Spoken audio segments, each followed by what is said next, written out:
Giving Tuesday, and we're at our good friends Paws for Modification on here in Loveland, Ohio. Now, if you've been following us, you know that we've been doing a push to try and raise funds for them. We're coming to you right now from the facility that's under construction. They're putting the finishing touches on it, if you will. And so we came out today to really kind of hear the details about their story in hopes that you'll help us out this Giving Tuesday and get them to the place that they need to be to help all these animals. So we have Jennifer, the director of the organization. Aaron, he's the foreman, if you will, right? He's in charge of doing all this work out here. And who are these two we got with us today? This is Callie. She's like the rescue mascot. She was actually rescued with her pups from a kill shelter about 2 years ago. So she lives here? She does. Okay. Yeah, she does live here.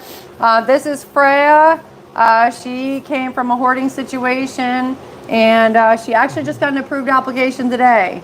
And she knows her name, obviously, because she came to us when you said that. That's right. And so within the situation of the last week or two, the organization took on 68 dogs, puppies, and mothers from a puppy mill here in Ohio. And so this situation's how we came into it. You can see up there, there's a nice heating system that Johnson Supply donated to them so the dogs can be comfortable.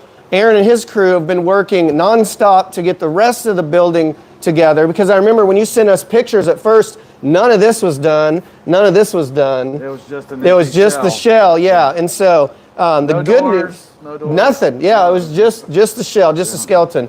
But the good news is, so all 68 of your puppies so far they're either been adopted or they're in fosters right now. They're all in foster homes. We don't do any adoptions until all the dogs are completely vetted, which means that all of them have their dewormings, they're up to date on vaccines, flea and tick medicine, 4DX tested, blood work, spayed, neutered, microchipped. So they are completely vetted before we list any animals available for adoption. Most of the time, depending on the age and the needs of the dog, they're in a foster home for give or take around a month. And then once they're ready to go, then we, list them online, and a lot of fosters end up, we call it foster fails. They end up being, the fosters fall in love and end up adopting. Yeah. And so right now, out of the 68, what's that looking like so far? Where are you at in that process? We're still going through all their medical. Last week, we were just trying to get everybody into the groomers, to the vet, to get all the initial vetting done. So now this week, we're working on scheduling all their spay and neuter appointments. So it's a lot. We did have a couple other rescues that jumped in and helped take some off our plate. Great. Which was amazing. Shout out to any of them. Yeah, Heart Animal Rescue, Miles Ahead, and the SPCA in Sharonville. Okay. So it sounds like it's been a team effort then, trying to really combat this issue. Yep. So Aaron, kind of walk us through what this is going to look like. Where are you at in the phase? Show everybody kind of what the donations have been going for and then what's to come. Okay, so here's the plan. You zoom in on that. These are going to be kennels, and this is going to be an indoor play yard. This is the middle building right now, and then we'll add two sides in the years down the road.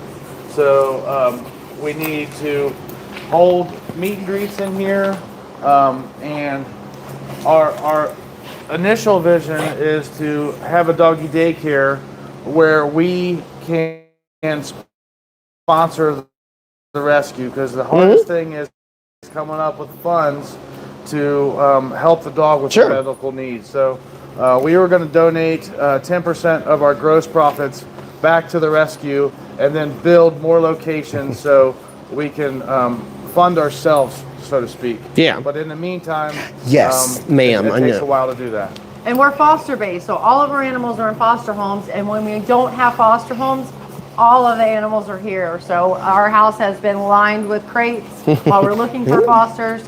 So having this building is a great immediate need. There's a lot of shelters down in Kentucky that are just outdoor elements. Some of the animals have froze to death in years past. So this is an immediate need to where we can literally say, yes, we'll take them and have somewhere for them to go and allow us time to find fosters. So literally the building will be intake until we place all the dogs into foster homes. So you bring them here, we vet them, we get them ready to go, and sometimes it could be weeks, sometimes it could be months.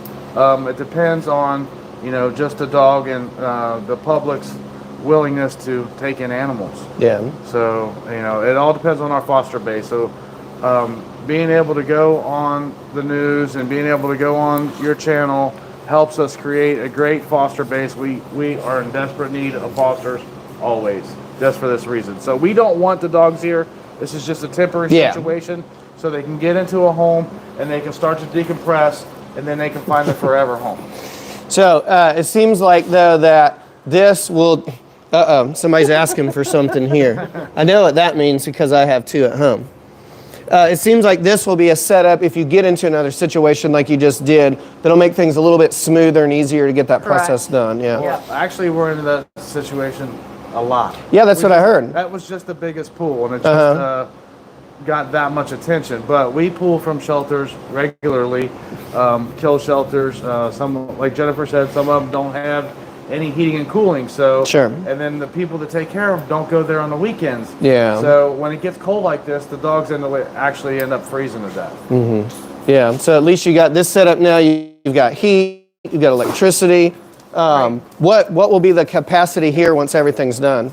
What do you anticipate? When it's all done, we should be able to house, in this building alone, we could probably house around 30 dogs comfortably. Yeah. We could squeeze more in, but we want to give them room. We don't want to put them right back in the situation that they were in. Sure. Yeah, which is really uncomfortable. So we saw the social media posts you had. We saw the website, the photos, the video, the dogs that were coming in that were in bad shape, needed bathed, needed groomed, hadn't eaten, and those types of things.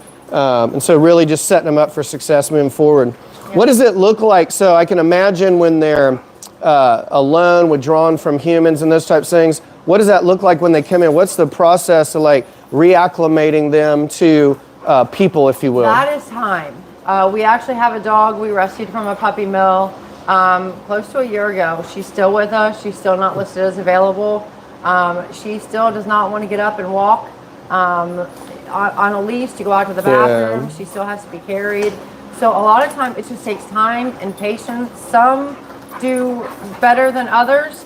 There's a rule of thumb, 3 days, 3 weeks, 3 months. And that's 3 days to a dog to start settling in, 3 weeks before they really start feeling comfortable and coming out of their shell, and 3 months before they actually feel like they're home. Okay. Over time, and sometimes there's an exception to the rule, it sounds. What about the 68 for the most part? How are they doing as far as reacclimating? Well, once again, some are doing better than others.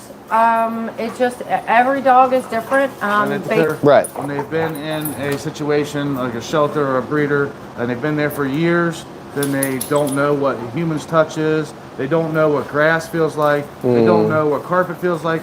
It's learning everything like a baby will learn how to walk. It's just like that with these dogs that are older, and those are actually the dogs that are harder to place for the older ones. So. And we even had a dog that was several dogs that were chained up outside, never been indoors, and the foster actually, because the dog was afraid to walk on the floors, and she taped beach towels across her whole house to be able to get the dog to be able to feel comfortable walking on something. So that took a few weeks, and then she was able to start removing the towels. But I mean, it just, every situation is different. Gotcha. So it sounds like we're doing our best to raise some funds for you to get this fixed, but you need volunteers, you need folks to come adopt dogs, you need folks to foster. So it sounds like there's really an opportunity to help from anybody in any way. Correct. Yep. What's the biggest need right now that you think you have? Probably corporate sponsors, honestly. I think that is the biggest thing. We are really bad about posting on social media because when we get calls, we just jump in and take care of the animals. Sure. And so, we struggle financially all the time, but we don't bat an eye. Yeah. If there's a medical need, we check our personal credit cards and put it on that if need be. So I think in order to keep us going, that's our biggest need is just corporate sponsors. Okay. Right. And the reason corporate sponsors are so important is because things like this, things like news coverage, is fleeting. Like at the moment, they're great. Sure. But after that, kind of ramps down. It ramps down, and then the dog's medical needs are They're always there. right. Yeah, well, these two seem to be happy. So what role do they play when the new dogs come in? They try and help acclimate them here, or are they really sometimes just too shy to even be around them? Callie does. She's great with the other dogs, any other dogs, and they sort of follow her around. She is a little more standoffish. Takes her a little while to warm up to new people, but as you see, shy. she's came up to you. But that's Yeah. only because she's here. Had we not had her in the room, she'd be staring away from you. Yeah. Oh, she's looking up at the camera too, so she's not camera shy at all, are you? No. Awesome. Well, as you know, we're continuing to raise funds through our team throughout today. And as of this morning, I think we had like 6 or 8 more coming in. So once we get our complete total, the organization is going to match that by 5. That is amazing. And then we'll get that money to you. And, you know, continue to keep the word out there. You know, keep you as friends of the organization. And so anyone here in northeastern Cincinnati that can help or volunteer or donate, or if you have a budget here on Giving Tuesday and you would like to donate to them, we're going to put their website in the comments. Where else so give them all your information about website, donation, Facebook, all those types of things. PawsForMiles.org. You can go there and donate. You can fill out a foster application. You can has a link to our pet finder. You can see any available dogs. You will see Freya on there, but she does have an approved application.